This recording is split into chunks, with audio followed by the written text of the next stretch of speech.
Hi hello வணக்கம். எல்லோரும் எப்படி இருக்கிறீங்க? வாங்க வெஜிடபிள்ஸ் முட்டையெல்லாம் சேர்த்து ஒரு கொத்து பரோட்டா செஞ்சுக்கலாம். நம்ம மேக்ஸிமம் நைட்டில் வந்து சப்பாத்தி தானே செய்வோம். அதில் வந்து கொஞ்சம் மீதமாகும், குருமா மீதமாகும், இல்லை பிசைஞ்ச மாவு மீதமாயிரும், இல்லை சப்பாத்தி மீதமாயிரும். இப்படி எது மீதமானாலும் நம்ம இது மாதிரி கொத்து பரோட்டா செஞ்சுக்கலாங்க. ரொம்ப நல்லாயிருக்கும். எனக்கு மாவு மீதமாச்சு. இதை வச்சு வெஜிடபிள்ஸ் முட்டையெல்லாம் சேர்த்து ஒரு வெஜிடபிள் முட்டை கொத்து பரோட்டா செஞ்சுக்கலாங்க. அடுப்பு ஆன் பண்ணி எண்ணெய் சட்டி வச்சு 2 ஸ்பூன் எண்ணெய் சேர்த்துக்கலாங்க. எண்ணெய் காஞ்சோன்னே நல்லா நீல வாக்கில் நறுக்கின பெரிய வெங்காயம் 2 சேர்த்துக்கலாம்.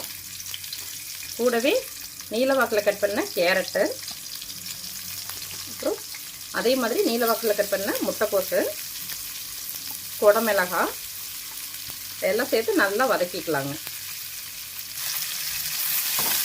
நல்லா வதக்கிக்கலாம். கொஞ்சம் வேகணும்.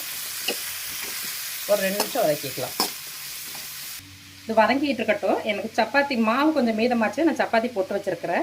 பாருங்கள், ரொம்ப சாஃப்டாக இருக்கும் நல்ல சப்பாத்தி.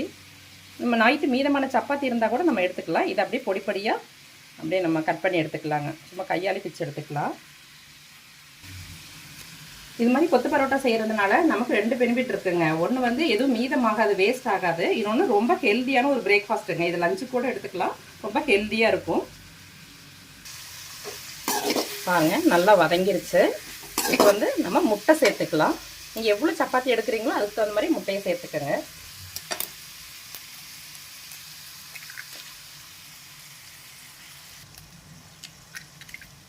நான் ஒரு 3 முட்டை சேர்த்துருக்குறேங்க. ஒரு 6 சப்பாத்தி சேர்த்துருக்குறேன். 3 முட்டை சேர்த்துருக்குறேன். சேர்த்து இப்போ நல்லா கலந்துக்கலாம்.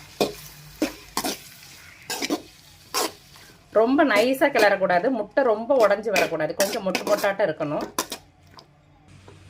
முட்டையை சேர்த்து அடி பிடிக்காமல் நல்லா கிளறி எடுத்துக்கணும். அதில் எதுவுமே சேர்க்கலைங்க. இன்னும் மசாலா எதுவும் சேர்க்கல. இப்போ கொஞ்சமாக காய்கறிக்கு இந்த முட்டைக்கு அளவு கொஞ்சமாக உப்பு சேர்த்துக்கிறேன். இப்போ வந்து நம்ம வீட்டில் நைட்டு செஞ்சு மீதமான குருமா இருக்கும் இல்லையா, அந்த குருமாவில் ஒரு 2 கரண்டி ஊற்றிக்கலாங்க. எந்த குருமாவாக இருந்தாலும் பரவாயில்ல, நம்ம சேர்த்துக்கலாம். நம்ம வீட்டில் மீதமாக இருக்கிற குருமாவை நம்ம இதில் சேர்த்துக்கலாம். சேர்த்துட்டு கட் பண்ணி வச்சுருக்கோம் இல்லையா சப்பாத்தி, அதை இதில் சேர்த்துக்கலாங்க. நல்லா எல்லாம் கலந்துக்கலாங்க. நல்லா கலந்துக்கலாங்க. இது எவ்வளோ நேரம் ஆனாலும் வர வரன்னு ஆகாது. நல்லா ஜூஸியாக இருக்கும். ரொம்ப நல்லாயிருக்கும். பாருங்கள், எல்லாம் சேர்ந்து ஒரு நிமிஷம் நல்லா கலந்தாச்சுங்க. இப்போ பொடியாக நறுக்கின மல்லிக்கீரை சேர்த்துக்கலாம். பாருங்கள், நல்லா சூப்பராக ரெடி ஆயிடுச்சு. இப்போ எடுத்துக்கலாம். சுட சுட சூப்பரான வெஜிடபிள் முட்டை கொத்து பரோட்டாங்க. சூப்பராக இருக்கும். ரொம்ப ஹெல்த்தியான டிஷ்ஷு. நீங்களும் செஞ்சு சாப்பிட்டு ஆரோக்கியமாக